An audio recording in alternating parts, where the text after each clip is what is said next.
चुनावों में मुफ्त सुविधाओं के वादे पर सुप्रीम कोर्ट का फैसला। सुप्रीम कोर्ट ने मामला 3 जजों की बेंच के पास भेज दिया है। 4 हफ्तों के बाद केस में फिर सुनवाई होगी।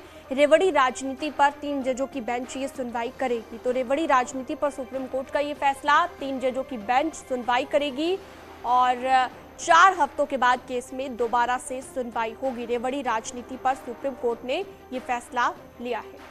सुशील पांडे फोन लाइन पर मौजूद है ज्यादा जानकारी के साथ। सुशील, क्या जानकारी मिल रही है इस पूरे फैसले को लेकर, क्योंकि 3 जजों की बेंच के पास अब ये केस भेज दिया गया है रेवड़ी राजनीति का?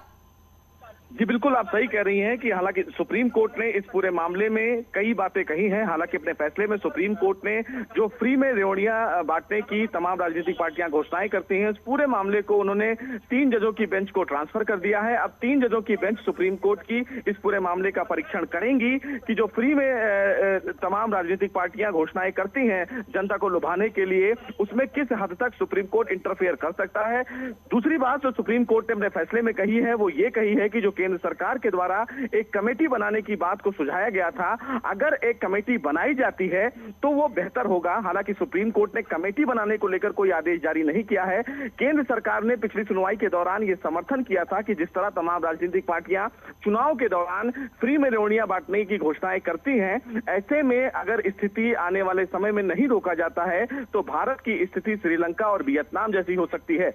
बहरहाल सुप्रीम कोर्ट में आज जस्टिस रमन्ना का चूंकि कार्यकाल का आखिरी दिन था, इसलिए इस पूरे मामले को फिलहाल अब 3 जजों की बेंच को रेफर कर दिया है। अब जब इस पूरे मामले में नए जज यानी कि नए चीफ जस्टिस जस्टिस ललित होंगे, वो ये तय करेंगे कि कौन से 3 जज इस पूरे मामले को सुनवाई करेंगे। क्योंकि सुप्रीम कोर्ट के समक्ष ये मामला था कि जो समाज कल्याणकारी योजनाएं हैं और फ्री में रेवड़ियां बांटने की घोषणाएं हैं, उनके बीच के डिफरेंसेस को कैसे खत्म किया जाए। और इसको लेकर आम आदमी पार्टी, कांग्रेस और डीएमके ने सुप्रीम कोर्ट में याचिका दाखिल करके सुप्रीम कोर्ट को यह कहा था कि राजनीतिक पार्टियों पर इस तरह के आदेश देने का अधिकार सुप्रीम कोर्ट को नहीं है। हालांकि सुप्रीम कोर्ट ने अपने आदेश में यह भी कहा है कि चुनाव आयोग को और ज्यादा सजग और सुदृढ़ बनाने की आवश्यकता है। चुनाव आयोग को कहीं ना कहीं इस पूरे मामले में और अधिकार देने की आवश्यकता है, क्योंकि चुनाव आयोग ने इस पूरे मामले में सुनवाई के दौरान ये कहा था कि जब किसी राज्य में चुनाव होता है तब तक फिलहाल चुनाव आयोग के पास अधिकार है राजनीतिक पार्टियों पर कार्रवाई करने का,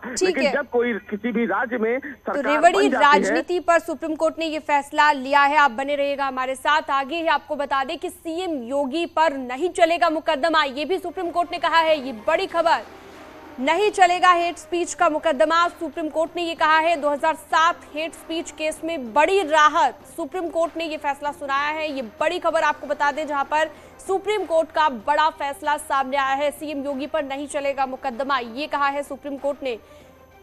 हेट स्पीच का ये मुकदमा 2007 का मामला, इस मामले को लेकर बड़ी राहत। मुख्यमंत्री योगी आदित्यनाथ पर कोई मुकदमा, कोई केस नहीं चलेगा, ये सुप्रीम कोर्ट ने फैसला सुनाया है।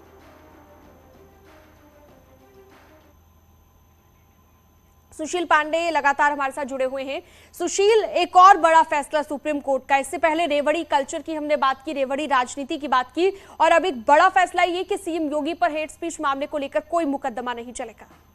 जी बिल्कुल, आप सही कह रही हैं। देखिए, सुप्रीम कोर्ट से फिलहाल उत्तर प्रदेश के मुख्यमंत्री योगी आदित्यनाथ को एक बड़ा राहत मिला है। हालांकि 2007 का ये हेट स्पीच का पूरा मामला था, जिसके मामले में 2017 में ही इलाहाबाद हाई कोर्ट के समक्ष ये मामला गया था, लेकिन इलाहाबाद हाई कोर्ट से भी योगी आदित्यनाथ को एक बड़ी राहत मिली थी, क्योंकि उनके खिलाफ मुकदमा चलाने को लेकर जो सैंक्शन किया जाता है, यानी कि जो फिलहाल जो गृह मंत्रालय उत्तर प्रदेश का था, उसके समक्ष ये जब मामला पहुंचा था तो उन्होंने कहा था कि जो योगी आदित्यनाथ के हेट स्पीच का आरोप लगाया गया है, उस हेट स्पीच को लेकर जो सबूत दिए गए हैं वो आधार पर्याप्त नहीं है, लिहाजा इस पूरे मामले में उनके ऊपर मुकदमा चलाने की इजाजत नहीं दी जा सकती है। और यही आदेश फिलहाल इलाहाबाद हाई कोर्ट ने भी दिया था। इलाहाबाद हाई कोर्ट के इस आदेश को परवाज की तरफ से सुप्रीम कोर्ट में चुनौती दी गई थी।